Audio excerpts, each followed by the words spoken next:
Tahapan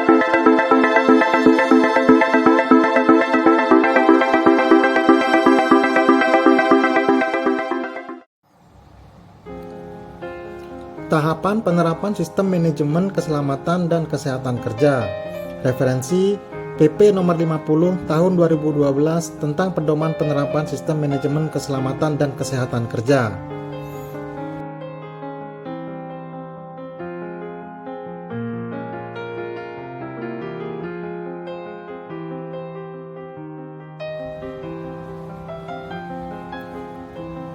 Sistem manajemen keselamatan dan kesehatan kerja merupakan wujud pelaksanaan dari pasal 87 Undang-Undang Nomor 13 Tahun 2003 tentang Ketenagakerjaan. SMK 3 wajib dilaksanakan oleh perusahaan yang mempekerjakan minimal 100 tenaga kerja atau perusahaan yang memiliki tingkat potensi kecelakaan kerja yang lebih tinggi akibat karakteristik proses.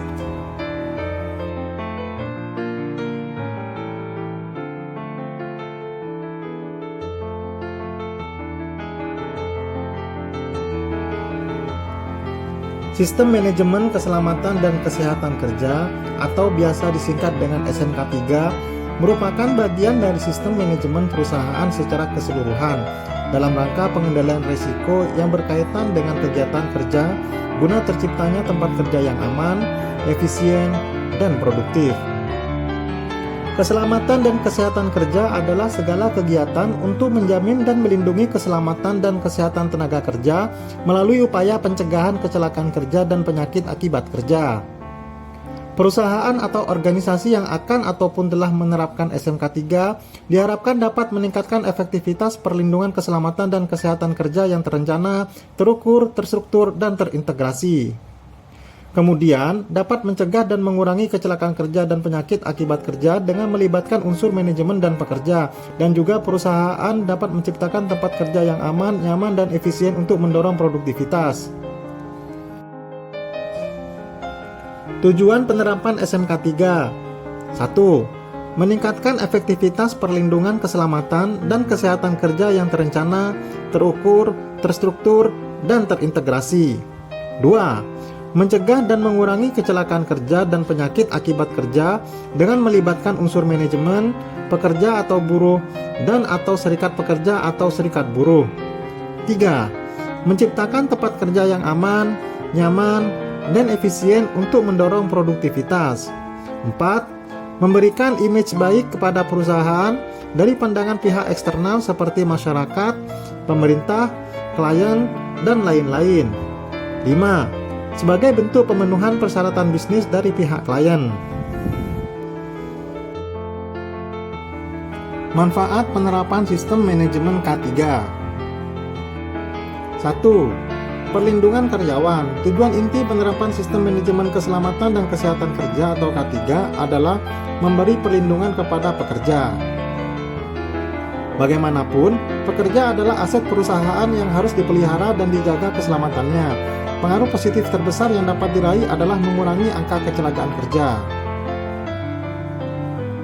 2. Mengurangi biaya. Dengan menerapkan sistem manajemen keselamatan dan kesehatan kerja atau K3, kita dapat mencegah terjadinya kecelakaan, kerusakan, atau sakit akibat kerja. Dengan demikian, kita tidak perlu mengeluarkan biaya yang ditimbulkan akibat kejadian tersebut. Salah satu biaya yang dapat dikurangi dengan penerapan sistem manajemen K3 adalah biaya premi asuransi. 3. Membuat sistem manajemen yang efektif. Salah satu bentuk nyata yang bisa kita lihat dari penerapan sistem manajemen K3 adalah adanya prosedur terdokumentasi.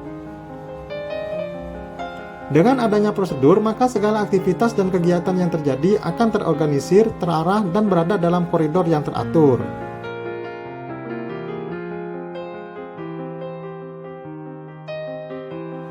Rekaman-rekaman sebagai bukti penerapan sistem disimpan untuk memudahkan pembuktian dan identifikasi akar masalah ketidaksesuaian.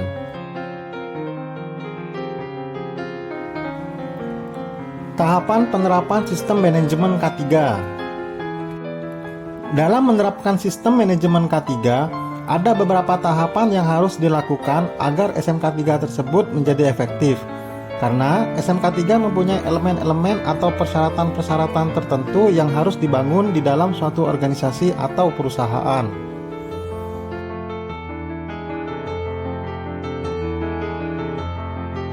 Sistem manajemen K3 juga harus ditinjau ulang dan ditingkatkan secara terus-menerus di dalam pelaksanaannya untuk menjamin bahwa sistem itu dapat berperan dan berfungsi dengan baik serta berkontribusi terhadap kemajuan perusahaan.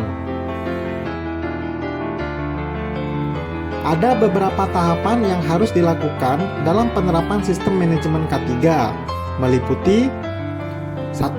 Penetapan kebijakan K3. 2. Perencanaan K3. 3. Pelaksanaan rencana K3. 4. Pemantauan dan evaluasi kinerja K3. Dan yang terakhir yaitu kelima, peninjauan dan peningkatan kinerja SMK 3.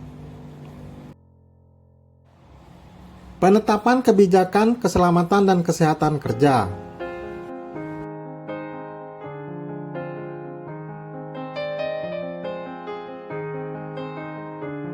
Pengusaha harus menyebarluaskan kebijakan K3 yang telah ditetapkan kepada seluruh pekerja. Dalam penyusunan kebijakan K3, pengusaha paling sedikit harus melakukan tinjauan awal kondisi K3 yang meliputi 1. Identifikasi potensi bahaya, penilaian, dan pengendalian risiko. 2. Perbandingan penerapan K3 dengan perusahaan dan sektor lain yang lebih baik. 3. Peninjauan sebab akibat kejadian yang membahayakan. 4. Kompensasi dan gangguan serta hasil penilaian sebelumnya yang berkaitan dengan keselamatan. 5. Penilaian efisiensi dan efektivitas sumber daya yang disediakan. 6. Memperhatikan peningkatan kinerja manajemen K3 secara terus-menerus. 7. Memperhatikan masukan dari pekerja atau serikat pekerja.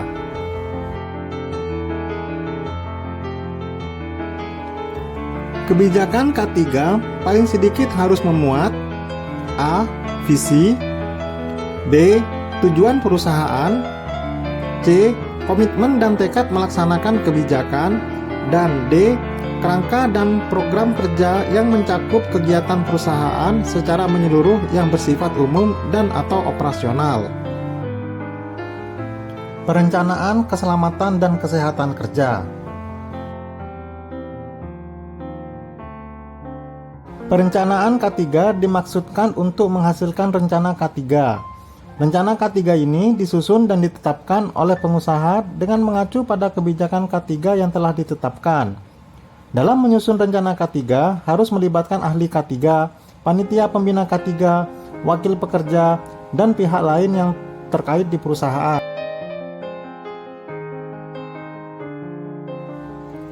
Dalam penyusunan rencana K3, pengusaha harus mempertimbangkan 1. Hasil penelaahan awal. 2. Identifikasi potensi bahaya, penilaian, dan pengendalian risiko. 3. Peraturan perundang-undangan dan persyaratan lainnya. 4. Sumber daya yang dimiliki.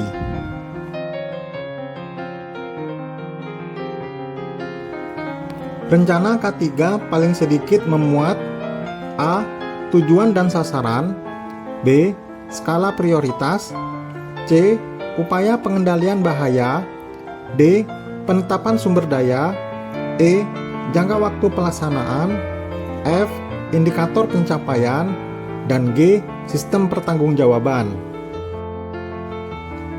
Pelaksanaan rencana keselamatan dan kesehatan kerja.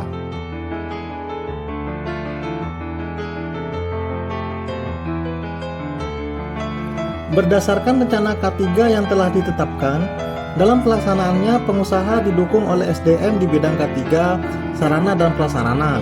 SDM yang dimaksud harus memiliki A. Kompetensi kerja yang dibuktikan dengan sertifikat, B. Kewenangan di bidang K3 yang dibuktikan dengan izin kerja dan atau surat penunjukan dari instansi yang berwenang.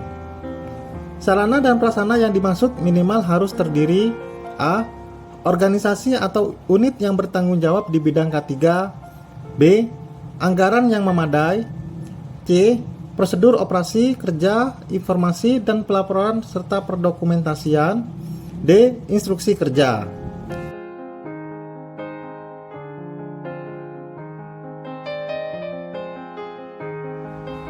Syarat minimal kegiatan pelaksanaan rencana K3 harus meliputi A. Tindakan pengendalian, B. Perancangan dan rekayasa, C. Penyerahan sebagian pelaksanaan pekerjaan, D. Prosedur dan instruksi kerja, E. Pembelian atau pengadaan barang dan jasa, F. Produk akhir, G. Upaya menghadapi keadaan darurat, kecelakaan, dan bencana industri, serta rencana pemulihan keadaan darurat, dilaksanakan berdasarkan potensi bahaya, investigasi, dan analisa kegiatan. Pelaksanaan rencana K3 berdasarkan identifikasi bahaya, penilaian, dan pengendalian risiko.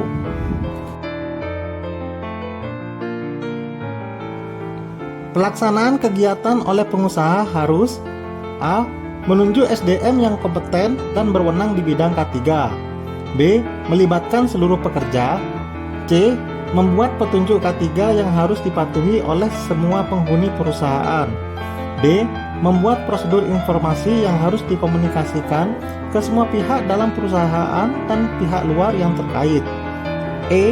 Membuat prosedur pelaporan yang terdiri terjadinya kecelakaan di tempat kerja, ketidaksesuaian dengan peraturan perundang-undangan dan atau standar, dan kinerja K3. F.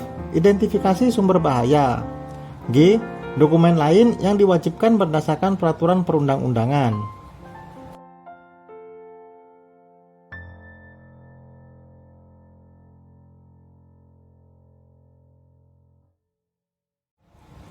H. Mendokumentasikan seluruh kegiatan yang dilakukan terhadap peraturan perundang-undangan dan standar di bidang K3, indikator kinerja K3, izin kerja, hasil identifikasi, penilaian, dan pengendalian risiko, kegiatan pelatihan K3, kegiatan inspeksi, kalibrasi, dan pemeliharaan, catatan pemantauan data, hasil pengkajian kecelakaan di tempat kerja dan tindak lanjut, identifikasi produk terhadap komposisinya, informasi pemasok dan kontraktor, dan yang terakhir audit dan peninjauan ulang SMK 3. Audit SMK 3 adalah pemeriksaan secara sistematis dan independen terhadap pemenuhan kriteria yang telah ditetapkan untuk mengukur suatu hasil kegiatan yang telah direncanakan dan dilaksanakan dalam penerapan SMK 3 di perusahaan. Pemantauan dan evaluasi kinerja K3.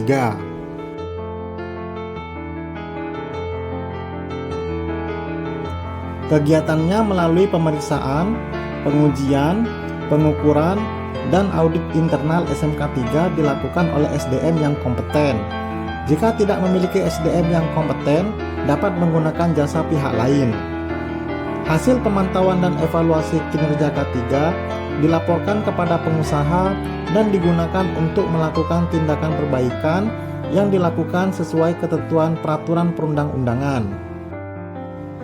Peninjauan dan peningkatan kinerja SMK 3. Fungsinya untuk menjamin kesesuaian dan efektivitas penerapan SMK 3 yang dilakukan terhadap kebijakan, perencanaan, pelaksanaan, pemantauan, dan evaluasi untuk melakukan perbaikan dan peningkatan kinerja dalam hal 1.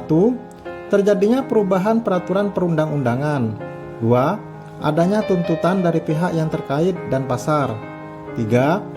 Adanya perubahan produk dan kegiatan perusahaan. 4. Terjadinya perubahan struktur organisasi. 5. Adanya perkembangan iptek termasuk epidemiologi. 6. Adanya hasil kajian kecelakaan di tempat kerja. 7. Adanya pelaporan. Dan yang terakhir 8.